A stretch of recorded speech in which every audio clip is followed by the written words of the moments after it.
आज का हमारा टॉपिक है द रिवॉल्ट ऑफ 1857। ये क्रांति एक ऐसी क्रांति थी जिसको एक छोटी सी चिंगारी की जरूरत थी पूरे देश में भड़कने के लिए, क्योंकि एक ऐसी क्रांति थी जिसने भारत के इतिहास को बदल कर रख दिया। जैसे कि आपको पता है कि 1757 में बैटल ऑफ पलासी हुई, जो कि नवाब सिराजुद्दौला और अंग्रेजी शासक रॉबर्ट क्लाइव के बीच हुई थी, जिसमें रॉबर्ट क्लाइव विजेता हुआ और यहाँ से भारत की गुलामी का इतिहास शुरू होता है।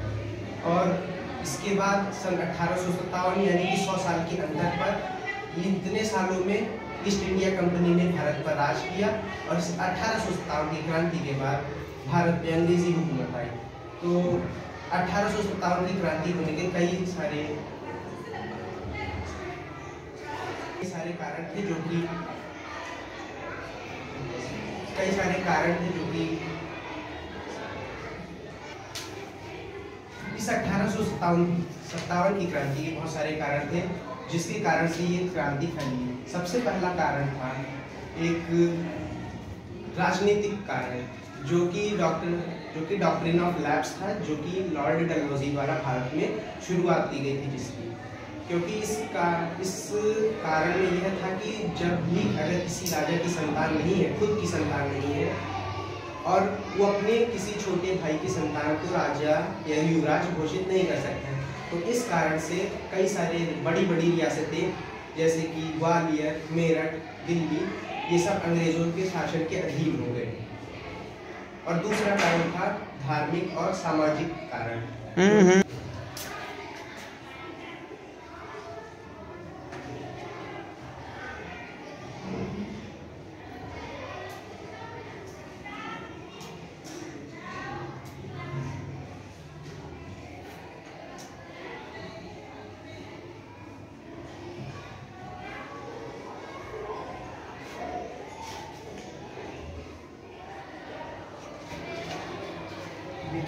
सबसे पहला कॉज है ये पॉलिटिकल कॉज, यानी कि विलेनिटी। इसे डॉक्ट्रिन ऑफ लैप्स भी कहा जाता है, जो कि लॉर्ड डलहौजी द्वारा शुरुआत की गई थी इसकी। इस नीति में यह होता था कि अगर कोई राजा है और उसकी संतान नहीं है, खुद की संतान नहीं है, तो अपने बड़े भाई या फिर अपने छोटे भाई की संतान को युवराज या फिर अगला होने वाला राजा घोषित नहीं कर सकता है। और अगर उसकी खुद की संतान नहीं है, तो उसकी जो रियासत है वो ब्रिटिश शासन के कंट्रोल में हो जाएगी। तो इस कारण से सभी राजाओं में एक खौफ था कि अगर हमारी संतान नहीं रही तो फिर हमारी जो रियासत है वो छिन जाएगी। और ये पहला कारण हो गया हमारा। और अब दूसरा कारण आता है सोशल एंड रिलीजियस कॉज।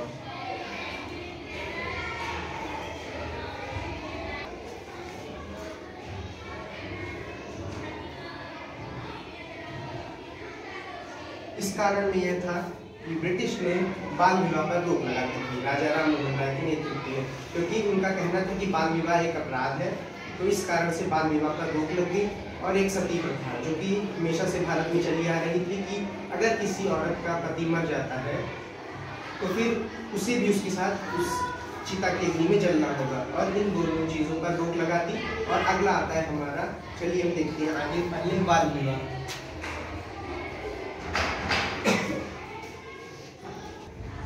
तो फिर ये दोनों कारण हैं जिसमें लोगों को लगने लगा था कि जो अंग्रेज हैं वो हमारे धार्मिक और सामाजिक कारणों पर आ रहे हैं, अपनी हुकूमत से रख रहे हैं। तो इसी वजह से ये भी एक कारण था जिसकी वजह से अशांति फैली और चिंगारी धीरे धीरे उठने लगी। अगला कारण आता है पुनर्विवाह, यानी कि विडो रीमैरिज।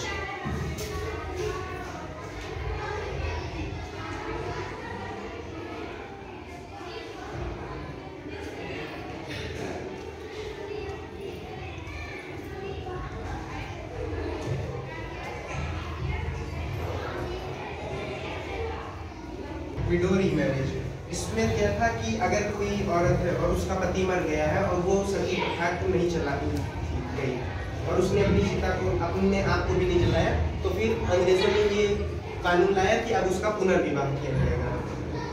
इस कारण से भी लोगों के अंदर एक भ्रांतियाँ फैल गई कि अंग्रेजों ने हमारे धार्मिक कारणों में अपनी हुकूमत भी रख दी है।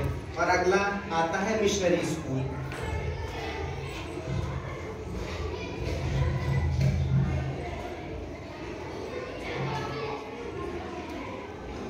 ये एक सबसे बड़ा कारण था, क्योंकि भारत पहले गुरुकुल, भारत में हमेशा से गुरुकुल पढ़ाए जाते थे। गुरुकुल में वेद मंत्रों के अलावा भूगोल, इतिहास, पुराण, यानी कि ऐसी हजारों चीजें पढ़ाई जाती थी जो कि बहुत एडवांस टेक्नोलॉजी की थी। तो फिर अंग्रेजों को लगता था कि भारत में अगर इतनी अच्छी चीजें पढ़ाई जा सकती हैं एक झोपड़े में रह के, तो फिर क्या हम एक अच्छे पक्के ईंटों के स्कूल बनाकर क्या हम बच्चों को नहीं पढ़ा सकते, अपनी शिक्षा नहीं ले सकते। और ये कारण आ गया मिशनरी स्कूल, जिसकी वजह से जो कॉन्वेंट स्कूल बनने लगे और बच्चे वहां पर जाकर पढ़ने लगे और गुरुकुल को बंद कर दिया गया। अंग्रेजों ने ये गुरुकुल इसलिए बंद करवाया क्योंकि उन्हें चाहिए था कि भारत हमारे अंडर कंट्रोल रहे, हमारी गुलामी करे। इस कारण से उन्होंने गुरुकुल बंद करवाया, क्योंकि अगर कोई गुरुकुल में पढ़ता है उसकी सोच बहुत ही ऊंचे स्तर पर चली जाती है, एक राजा की तरह, एक महान की तरह सोचने लगता है।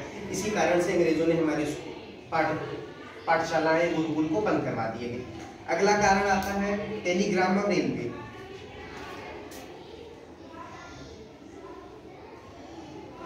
टेलीग्राम होता था पहले, एक जगह से दूसरी जगह पर तार भेजे जाते थे। ये तार कहीं से भी होकर चले जाते थे, क्योंकि इस पे कोई रोक नहीं थी। अगर कोई इसके खिलाफ आवाज उठाता कि हमारे यहाँ से तार क्यों गया, तो अंग्रेजी हुकूमत उसे खत्म कर देती। और अगला आता है हमारा रेलवे। रेलवे सबसे पहली बार भारत में चली, क्योंकि रेलवे एक ऐसा साधन था जिससे अगर पहले के लोग क्या करते थे कि कबूतर के द्वारा या फिर घोड़े से जाकर खुद संदेश देते थे, जिसके लिए उन्हें काफी समय लग जाता था। और अगर उन्हें घोड़े से जाने में 5 दिन लगेंगे, तो फिर वो रेलवे से जाने में केवल 1 दिन में काम हो जाता। तो फिर ये इनके लिए आसान साधन हो गया, जिससे वो अपनी सेना यहाँ से वहां और वहां से यहाँ ले आ सकते थे। अगला कारण आता है धर्मांतरण।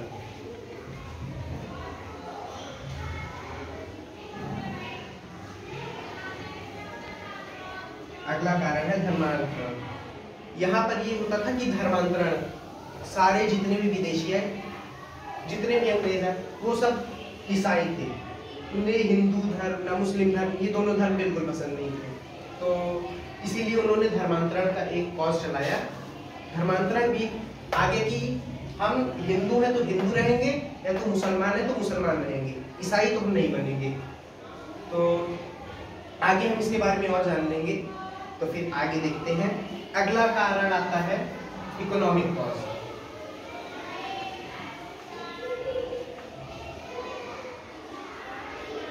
अगला कारण है इकोनॉमिक कॉज। ये धंधे करने वाले, व्यवसाय करने वाले लोगों के लिए था। इसमें उन्हें कॉटन की खेती करने को नहीं करने दी जाती थी। और अगर सिल्क और कॉटन भारत में सबसे पहले यूज होते थे, क्योंकि महाराष्ट्र के कॉटन के कपड़े, महाराष्ट्र में सबसे पहले सूती कपड़े बनाए जाते थे। तो फिर अंग्रेजों ने भारत से सिल्क और कॉटन भारत से ले गए, भारत में बहुत नीची दर पर खरीदे और विदेशों में जाकर बहुत ऊंची दर पर बेचते थे, जिन्हें एक अच्छा मुनाफा हो जाता था। तो इस वजह से उन्होंने यहाँ पर उगाया, लेकिन भेजा दूसरे देशों में, बेचा और भेजा गया। और अगला कारण आता है टेक्सटाइल। सबसे पहला था कॉटन। अगला कारण आता है टेक्सटाइल। टेक्सटाइल की जितनी भी फैक्ट्रियां थी भारत में, सब अंग्रेजों ने बंद करवा दी और केवल अपनी फैक्ट्रियां बिछाई वहां पर, ताकि भारत की गुलामी की जंजीरों में बंध जाए। अगला कारण आता है ऊंचे पद। ऊंचे पद उस समय में केवल अंग्रेजों को दिए जाते थे।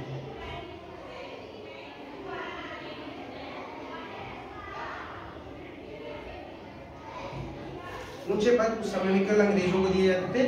किसी को ऊंचे पदों पर, किसी भी भारतीय को ऊंचे पदों पर जाने की अनुमति थी नहीं।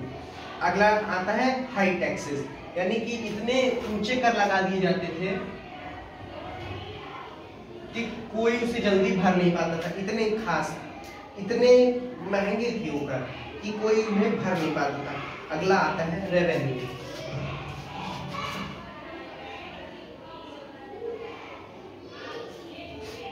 ये है रेवेन्यू। रेवेन्यू यानी कि हर समय, हर जगह, रेवेन्यू मतलब लगान। लगान होता है कि अगर कोई खेती करता है तो उसका कुछ प्रतिशत भाग अंग्रेजों को मिलता था और कुछ प्रतिशत भाग भारतीयों को दिया जाता था, जो कि खेती करते हैं। तो अगला आता है ओपीएम, यानी कि अफीम, गांजा, चरस, भांग। इसकी खेती भारतीयों से इसलिए करवाई जाती थी ताकि भारत की जो उपजाऊ जमीनें हैं, सारी उपजाऊ जमीनों को खत्म किया जा सके, वहां उन्हें बंजर बना दिया जाए। लेकिन इन सब चीजों की, ओपीएम की, कॉफी की, इन सब चीजों की भारतीयों को जरूरत थी नहीं, लेकिन उन्होंने ऐसा करके उन्हें से जबरदस्ती खेती करवा के भारतीयों को भूखमरी की कगार पर ला खड़ा किया था। और अगला कारण आता है military cause, high post. High post अगला कारण है मिलिट्री कॉज में हाई पोस्ट। हाई पोस्ट जो थी दी जाती थी, भारतीयों को भी दी जा सकती थी, लेकिन अंग्रेजों के सूबेदार से ऊंचे पद कभी भी भारतीयों को नहीं दिए गए।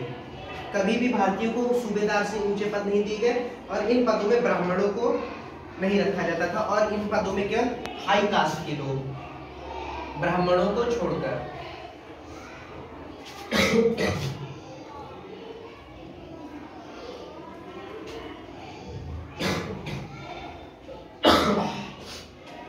इन पदों में केवल हाई कास्ट के लोग या फिर ब्रिटिशर्स को ही दिया जाता था, और किसी भी ब्राह्मण को ये पद कभी दिए नहीं जाते थे। अगला कारण आता है इमीडिएट कॉज। इमीडिएट कॉज होता था जिसमें सबसे बड़ा कारण था इस 1857 की क्रांति को फैलने का। ये था कि जो एनफील्ड गन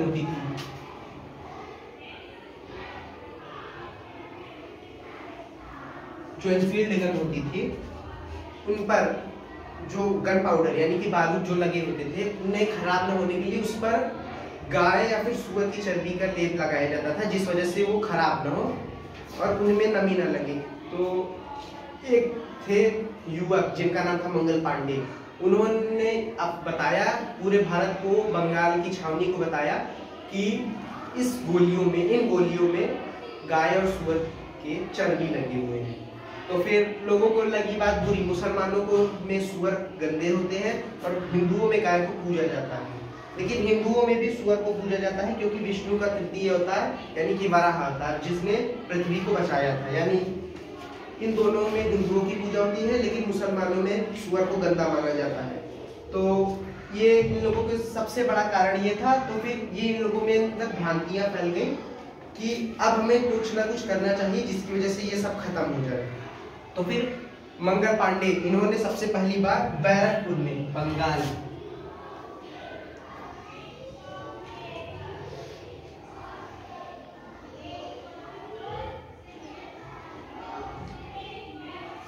बैरकपुर में 29 मार्च 1857 की क्रांति की शुरुआत की, जिसमें इन्होंने दो ब्रिटिशर्स की हत्या कर दी। इस कारण से उन्हें 8 अप्रैल 1857 को फांसी पर चढ़ा दिया गया। लेकिन भ्रांतियां शांत नहीं हुई, विद्रोह शांत नहीं हुआ, और ये विद्रोह ऐसे होता था कि अगर भारत में है तो फिर थोड़ी जगह पर कुछ दिन पर कुछ जगह पर विद्रोह किए जाते थे। इन लोगों के पास कोई एक समूह नहीं था कि सब लोग मिलकर एक साथ हमला करेंगे तो हमारा देश आजाद हो जाएगा। इन लोगों ने पहले दिल्ली पर हमला किया, फिर मेरठ पर हमला किया, कुछ दिन के अंदर पर कई जगह पर हमला किए गए, जैसे कि लखनऊ को बेगम हजरत महल द्वारा अंडर कंट्रोल में रखा गया, दिल्ली को नाना साहब द्वारा कंट्रोल में रखा गया। तो ऐसे किसी के कोई आपस में अपने साथ कोई नहीं रहता था, कोई एक छाते के नीचे नहीं था, सब कोई अपने राज्य में था। तो फिर कुछ दिन पे, तो फिर इस वजह से अंग्रेजों को ये लगा, एक राजनीति आ गई कि अब हमारे पास कुछ दिन पे हमले होते हैं तो हमारे पास संभलने का मौका है, तो हम क्या करें कि इतने दिनों में 2 से 4 दिन है तो हम 2 से 4 दिनों में समझ जाए। 2 से 4 दिनों में अगर हम समझ गए तो फिर ये क्रांति हमें भारत से भगा नहीं सकेगी और भारत हमारे अधीन रहेगा। तो आगे हम देखते हैं कि असफलता हुई। अब आती है असफलता कि भारत कैसे इस क्रांति असफल हो गई। तो आगे देखते हैं असफलता के कारण।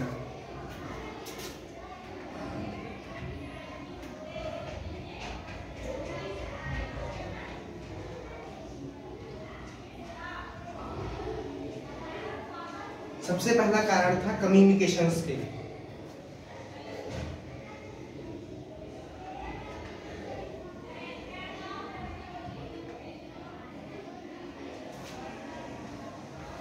सबसे पहला कारण था कम्युनिकेशन स्किल।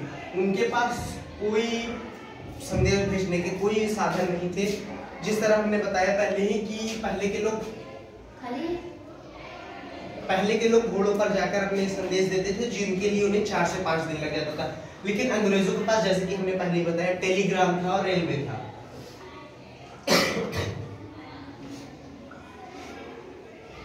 टेलीग्राम और रेलवे था, जिस वजह से वो कहीं भी पहुंच जाते थे। जिस तरह पहले बताया कि घोड़े से 4 से 5 दिन लगते, लेकिन रेलवे से केवल 1 दिन लग जाता। तो अपनी सेना लेके वो वहां पहुंच जाते, वहां पर निदंगों को कंट्रोल में कर लेते। और इस तरह से पहला कारण ये था इस क्रांति की असफलता का। और दूसरा कारण आता है ओल्ड वेपन्स।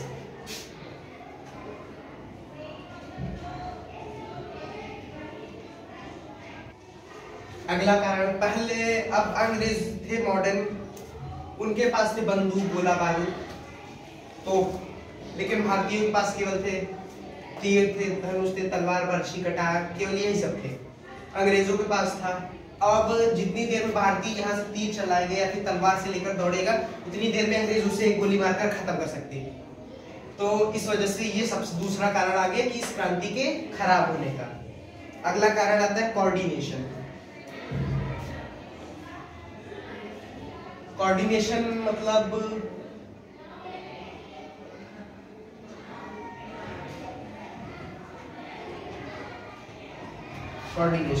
कोऑर्डिनेशन होता है कि किसी के पास कोई एक छाते के नीचे खड़ा नहीं रह सकता था। सबको लगता था कि हम ऐसे हैं, हम नवाब हैं, हम कहीं के कुछ हैं, हम कहीं के कुछ हैं। लेकिन ये कभी एक छाते के नीचे खड़े नहीं रहे। इसी वजह से ये क्रांतियां खराब हो गई। सबसे बड़ी क्रांति खराब हो गई, केवल एक छाते के नीचे लोग नहीं रहे, इस वजह से। और जैसे कि हमने बताया कि लोग थोड़ी थोड़ी देर पे थोड़ी थोड़ी जगह पर हमला करते थे। एक साथ अगर उन लोगों ने हमला किया होता तो ये क्रांति सफल नहीं होती। और भारत, जो कि जिसे हम कहते हैं 15 अगस्त 1947 को आजाद हुआ, वो भारत सन 1857 को आजाद हो जाता। लेकिन वो लोग एक छाते के नीचे नहीं खड़े रहे, इस वजह से क्रांति खराब हो गई। तो अब हमारा अगला कारण और आखिरी कारण आता है लीडरशिप लैकनेस।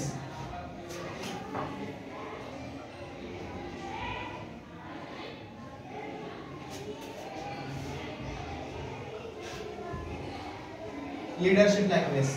उस समय के आखिरी मुगल शासक बहादुर शाह जफर द्वितीय, वो हो चुके थे काफी बूढ़े। तो अंग्रेजों ने कहा कि अब आप कुछ मत करिए, हम आपको पैसे देंगे, आप खाइए पिए, या फिर आप अगर मर जाते तब भी कोई दिक्कत नहीं। और इस तरह अगर और लीडरशिप लाइकनेस, वो हो चुके थे काफी बूढ़े, तो फिर उनकी रणनीति थोड़ी सी खराब हो जाती थी। कभी कभी उनकी रणनीति खराब हो जाती थी। अब अगर किसी रणनीति खराब हो जाएगी तो फिर उसकी पूरी जितनी युद्ध नीति बनाया है, वो जितनी युद्ध नीतियां बनाया है, पूरी युद्ध नीति खराब हो जाती है केवल एक गलती की वजह से। जिस तरह वो पानीपत के द्वितीय युद्ध में केवल कुछ राजनीतिक कारणों की वजह से, जिस तरफ मराठा शासकों का पल्ला भारी लग रहा था, लेकिन कुछ ही समय में अहमद शाह अब्दाली जीत गया। कैसे? कुछ कारणों की वजह से, केवल एक गलती की वजह से बड़ी से बड़ी चीजें पलट जाती है। तो इस तरह लोगों ने कहा कि अगर हमारी क्रांति सफल हो जाती है तो फिर आप हमारे अगले राजा होंगे। तो फिर इन्होंने कहा ठीक है, ये रणनीति बनाते हैं। इनकी रणनीति किसी काम की नहीं थी, इस वजह से ये क्रांतियां खराब हो गई। यही 4 कारण थे जिनकी वजह से क्रांतियां खराब हुई। ठीक, अगला कारण आता है, अब इसका परिणाम देखते हैं। इसका परिणाम क्या था? ईस्ट इंडिया कंपनी का खत्म होना। क्योंकि 1757 से 1857 इन 100 सालों में ब्रिटिश ईस्ट इंडिया कंपनी ने राज किया, जो कि एक ट्रेडिंग कंपनी थी, भारत में केवल व्यापार के लिए आई थी सन 1631 दिसंबर को। ठीक, तो इसका परिणाम था ईस्ट इंडिया कंपनी खत्म हो गई। तो और इसके बाद दूसरा कारण, पहला कारण ये हो गया पहला परिणाम, और दूसरा परिणाम था कि ब्रिटिश रूल आ गया भारत में। ब्रिटिश अब से शासन करेंगे 1857 से। ठीक, और अगला आता है right two of freedom and religion, यानी कि जैसा कि बताया कि पुनर्विवाह, बाल विवाह, सती प्रथा, धर्मांतरण, ये सब धार्मिक और सामाजिक कारण थे। तो फिर इन्होंने कहा, अब अंग्रेजों ने कहा कि अब हम आपके किसी भी चीजों में हस्तक्षेप नहीं करेंगे, आप जैसा करना चाहते हैं आप वैसा कर सकते हैं। और तीसरा कारण,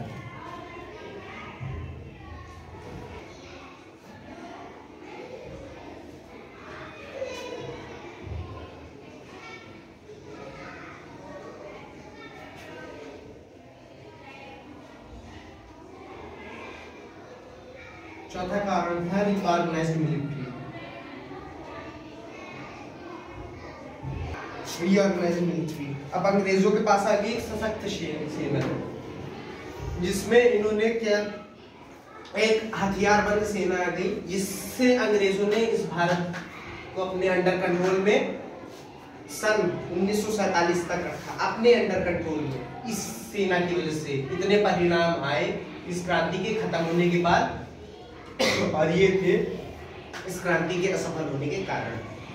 तो रीऑर्गेनाइज्ड मिलिट्री में एक और चीज था कि पहले भारतीयों को, जैसा कि हमने पहले बताया कि भारतीयों को कभी भी सूबेदार से ऊंचे पद पर जाने की अनुमति थी नहीं, लेकिन अब ऑर्गेनाइज्ड मिलिट्री में ये हो गया कि भारतीय अगर उनके अंदर काबिलियत है तो वो ऊंचे पदों पर जा सकते हैं। सबसे बड़ा कारण था कि अब भारतीयों को ये छूट मिल गई। पांचवा कारण था राजकुमारों को छूट, जैसा कि हमने पहले ही बताया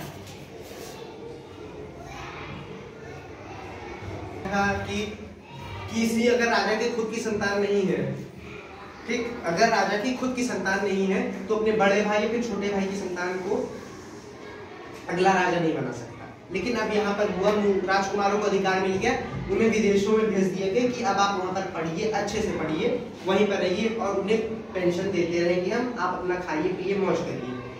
तो इस तरह से हमारा ये चैप्टर 1857 की क्रांति खत्म होता है। तो मिलते हैं अगली बार। धन्यवाद।